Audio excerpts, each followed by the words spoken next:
Le PSG a enfin fait taire les mauvaises langues.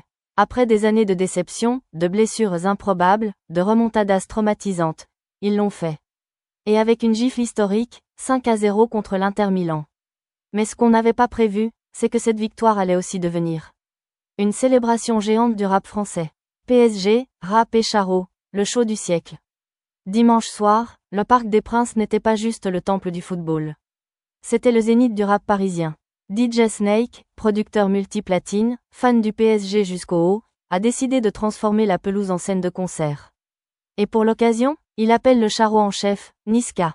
Le son, sorti quelques heures plus tôt, a été pensé pour une chose, retourner le parc.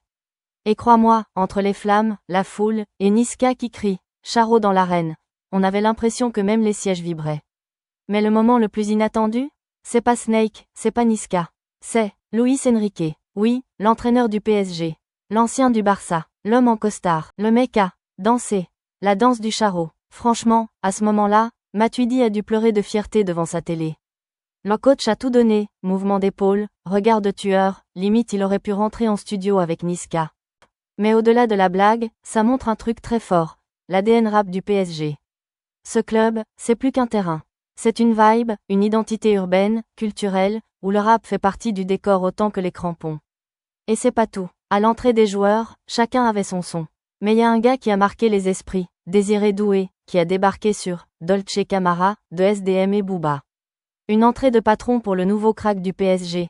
Et là, t'as Booba quelque part à Miami, qui ouvre une bouteille en murmurant « La piraterie n'est jamais finie ». Cette soirée, c'était pas juste une fête du foot. C'était une masterclass de fusion entre deux mondes. DJ Snake, Niska, le parc en feu, Luis Enrique qui danse. On a vu un PSG qui comprend sa base, jeune, urbaine, musicale. Un fan, frérot, je suis venu voir une coupe, j'ai pris un concert bonus. Merci Paris. Alors, c'est qui les vrais champions? Le PSG, c'est sûr. Mais le rap français, lui aussi, a pris sa médaille. Et toi, t'étais où quand Luis Enrique a fait le charo?